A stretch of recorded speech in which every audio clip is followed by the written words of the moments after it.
हाल के तुषार शर्मा मौत केस से जिससे जुड़ी एक बड़ी खबर आ रही है। सास गिरिबाला सिंह को सीबीआई ने हिरासत में लिया है। 5 घंटे की पूछताछ के बाद उन्हें हिरासत में ले लिया गया। गिरिबाला की गिरफ्तारी की प्रक्रिया जारी है। तो ये अभी तक का सबसे बड़ा अपडेट।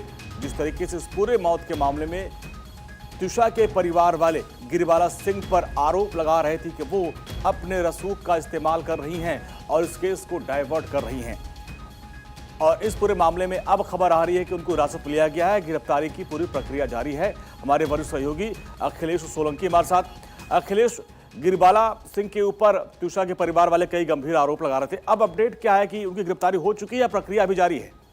देखिए, उनकी गिरफ्तारी होना तय है, उसमें कोई संशय नहीं है। जिस तरह से अग्रिम जमानत खारिज करने को लेकर सीबीआई ने अपील की थी और उनको वहां से जबलपुर हाईकोर्ट से एक तरह से ऑर्डर भी मिला।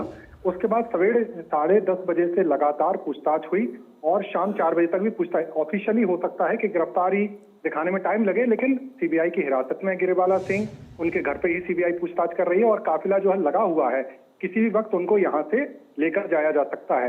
एक टेक्निकल पहलू यह है कि अगर 4-5 बजे के बाद गिरफ्तारी दिखाते हैं तो कोर्ट में पेश करने के लिए तकरीबन 24 घंटे का वक्त रहता है। तो एक वो टेक्निकल पहलू पे हो सकता है सीबीआई बात कर रही हो। समर्थ और गिरिबाला की साथ में एक तरह से पेशी कल हो सकती है, जिस तरह के इंडिकेशन है, लेकिन इसमें कोई शक व शुबा नहीं है कि उनकी गिरफ्तारी होगी और गिरफ्तारी अंडर प्रोसेस है और किसी भी वक्त जो है गिरिबाला सिंह को सीबीआई की टीम उनके घर से लेकर रवाना हो सकती है।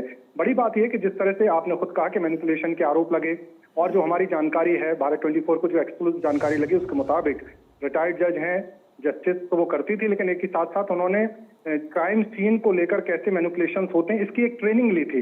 ये ट्रेनिंग उन्होंने बतौर जज ली थी ताकि अपराध को समझ सके, लेकिन एक जब घर में ही एक कांड हो जाता है, इस तरह की घटना घट जाती है, उसके बाद उसका उन्होंने कहीं ना कहीं यूज किया।